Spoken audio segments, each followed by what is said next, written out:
The curriculum. The last class of my old professors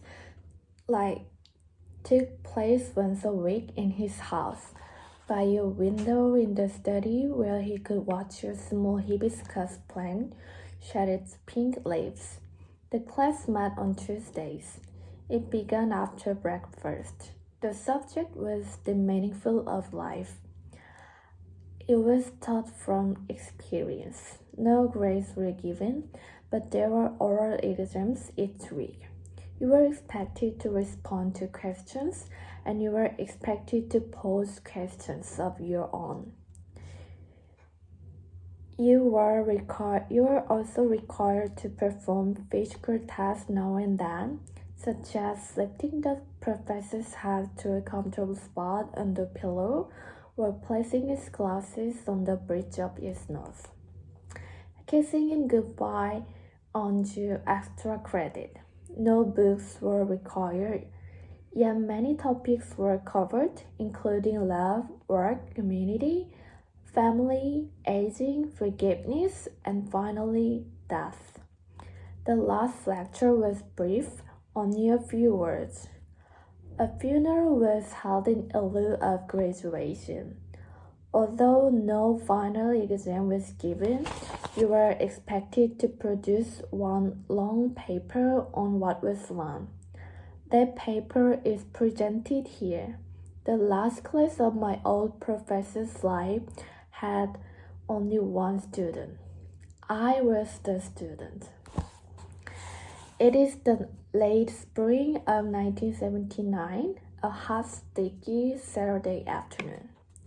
Hundreds of us sit together, side by side, in rows of wooden folding chairs on the main campus lawn. We wear blue nylon robes. We listen impatiently to long speeches.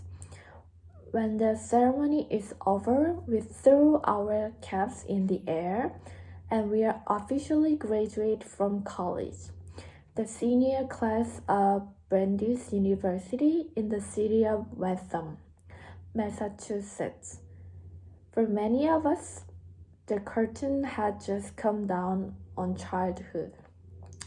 Afterward, I found Morrie Swart, my favorite professor, and introduced him to my parents. He is a small man who takes small steps, as if a strong wind could at any time whisk him up into the clouds. In his graduation day robe, he looks like a cross between a biblical prophet and a Christmas elf. He has sparkling blue-green eyes, tiny silver hair that spills onto his forehead, big ears, a triangular nose, and tufts of graying eyebrows. Although his teeth are crooked and his lower ones are slanted back, as if someone had once punched them in.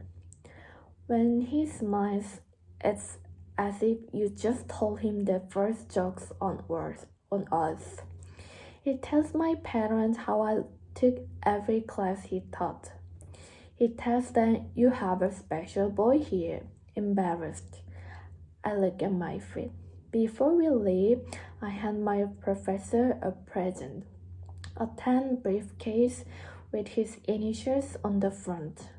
I bought this the day before at a shopping mall. I didn't want to forget him. Maybe I didn't want him to forget me. "Mitch, you're the one of the good ones," he says, admiring the briefcase. Then he hugs me. I feel his thin arms around my back. I'm taller than he is, and when he holds me, I feel awkward, older, as if I were the parent and he were the child. He asks if I will stay in touch, and without hesitation, I said, "Of course." When he steps back, I see that he's crying.